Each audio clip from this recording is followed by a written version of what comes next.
ಅವರಿಗೆ ಅಲ್ಲಿ ಟಾರ್ಚರ್ ಕೊಡ್ತಾರೆ, ಬರೋದು ಹೋಗೋದು ಅದು ಇದು ಕಿರಿಕಿರಿ ಕೊಡೋದು. ಈಗ ನನಗೆ ಸಿಕ್ಕಾಪಟ್ಟೆ ಕೈದಿಗಳು ಬರೋದು, ನನಗೆ ಬಿಡಿಸಿ ಅದು ಮಾಡ್ರಿ ಇದು ಮಾಡ್ರಿ ಇದು ಕೊಡಿಸ್ರಿ ಅದು ಮಾಡ್ರಿ ಇವ್ರಿಗೆ ಹೇಳ್ರಿ ಅವ್ರಿಗೆ ಹೇಳ್ರಿ ಅಂತ ನನಗೆ ನಿರಂತರವಾಗಿ ಹೇಳ್ತಾ ಇದ್ರು. ನಮ್ಮ ಮನೆಗೆ ದುಡ್ಡು ಕೊಡ್ರಿ, ನಮ್ಮ ಮನೆಗೆ ಆಗಿದೆ ಪಾಪ ತಂದೆ ತಾಯಿರು ಸಹಾಯಕ್ಕಾಗಿದ್ದಾರೆ, ಹಾಗೆ 108 ಸಮಸ್ಯೆ.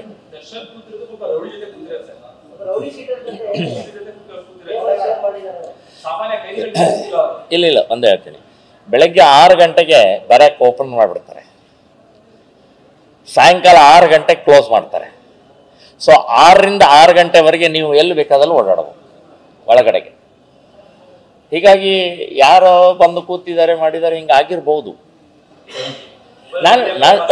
ನಾನು ಹೇಳೋದು ಅವರಿಗೆ ಸಪೋರ್ಟ್ ಮಾಡ್ತಾ ಇದ್ದೀನಿ ಅಂತ ಅನ್ನುವಂಥದ್ದಲ್ಲ, ಟೋಟಲ್ ಈ ಜೈಲಿನ ವ್ಯವಸ್ಥೆ ಪರಿವರ್ತನೆ ಆಗುವಂಥದ್ದು ಬಹಳ ಮಹತ್ವ ಇದೆ. ಕೊಡ್ತಾರ್ರಿ, ನನ್ನ ಕಡೆ ಇಲ್ಲ, ನನ್ನ ಒಳಗಡೆ ಹೋಗ್ಬೇಕಾದ್ರೆ ಮೊಬೈಲ್ ಎಲ್ಲ ದುಡ್ಡು ಮೊಬೈಲು ಅದು ಇದೆಲ್ಲ ಇಟ್ಬಿಡ್ತಾರೆ. ಆದ್ರೆ ನೀವು ಒಳಗಡೆ ಹೋದ್ರೆ ಬಂದು ಕೇಳ್ತಾರೆ, ಕೈದಿಗಳೇ ಕೇಳ್ತಾರೆ, ಮುತಾಲಿಕರೇ ಯಾರಿಗಾರೆ ಫೋನ್ ಮಾಡ್ಬೇಕಾ ಅಂತ ಹೇಳ್ತಾರೆ. ನನಗೇನಪ್ಪ ವಕೀಲರೆಲ್ಲ ಬರ್ತಾರೆ, ಭೇಟಿ ಆಗ್ತಾರೆ, ಹೋಗ್ತಾರೆ, ನನಗೇನು ತೊಂದರೆ ಇಲ್ಲ, ಈಗೇನು ಬೇಡ, ಅವಶ್ಯಕತೆ ಇದ್ರೆ ಹೇಳ್ತೀನಿ ಅಂತ ಹೇಳ್ತಾ ಇದ್ದೀನಿ.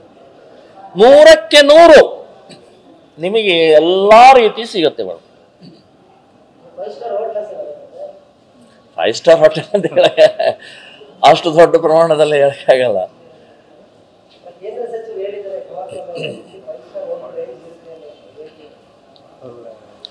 ಇಲ್ಲ, ಒಟ್ಟು ರಾಜಕಾರಣಿಗಳು, ಸರ್ಕಾರದ ವ್ಯವಸ್ಥೆ ಭ್ರಷ್ಟರಾಗಿದ್ದಾರೆ, ಕರಪ್ಟ್ ಆಗಿದ್ದಾರೆ. ಇವ್ರ ಮೇಲೆ ಅವ್ರ ಮೇಲೆ ಅಂತ ಅನ್ನುವಂಥದ್ದು ಪ್ರಕ್ರಿಯೆ ನಡೀತಾ ಇದೆ. ಸೊ ಇದನ್ನು ಪರಿವರ್ತನೆ ಜನಸಾಮಾನ್ಯರೇ ಮಾಡಬೇಕು ವಿನಃ ಇನ್ಯಾವುದೇ ಕಾನೂನು, ಇನ್ಯಾವುದೇ ಪೊಲೀಸ್ ಇಲಾಖೆ ಮಾಡೋಕ್ಕೆ ಸಾಧ್ಯನೇ ಇಲ್ಲ. ಎಸ್ ಸರ್, ಜೈ ಶ್ರೀರಾಮ್.